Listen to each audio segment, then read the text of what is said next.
OG నుండి first single అయితే వచ్చేసింది. ఎలా అనిపించింది మీకు? సాంగ్ పరంగా అయితే అంతకేం లేదు గానీ, మ్యూజిక్ పరంగా మాస్‌గా అది మాస్ ఆడియన్స్‌కి బాగా నచ్చిద్ది. ట్రోలింగ్ అయితే అవ్వట్లేదు. సాంగ్ అయితే బానే ఉంది. హ్మ్.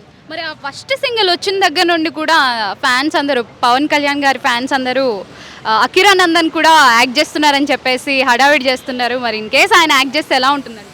పక్కాగా ఈ సినిమాలో 'అకిరానందన్' కూడా ఎంట్రీ ఇస్తాడు. సుజిత్ డైరెక్షన్ కాబట్టి, ఒరిజినల్ గ్యాంగ్‌స్టర్ మూవీ కాబట్టి పక్కాగా 'అకిరానందన్' ఎంట్రీ ఇస్తాడు. ఒక 10 నిమిషాలు, 15 మినిట్స్ చిన్నప్పటి క్యారెక్టర్ మ్యాక్సిమం పవన్ కళ్యాణ్ గారి చిన్నప్పటి క్యారెక్టర్ అయ్యుండొచ్చు.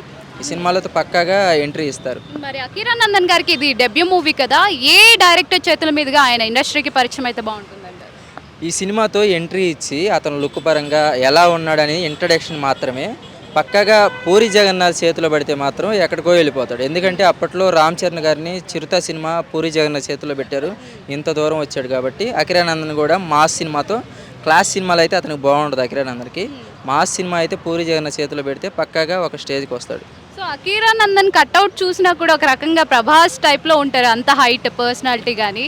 సో అలాంటి కట్అవుట్‌కి ఎలాంటి టైప్ ఆఫ్ మూవీస్ బావుంటాయి? Like action thrillers or love stories? అది లవ్ స్టోరీ సెట్ అవుద్ది కానీ లవ్ స్టోరీ కూడా సెట్ అవుతుంది.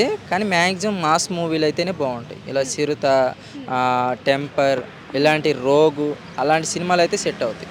మరి డెబ్యూతోనే బ్లాక్ బస్టర్ హిట్ కొట్టారంటారా? పక్కాగా 'ఓజీ' మంచి హిట్ అవుతుంది. సుజిత్ గారు కూడా మంచి కథతోనే వస్తున్నారు. పక్కాగా మంచి హిట్ పడిద్ది ఈ సినిమా అయితే.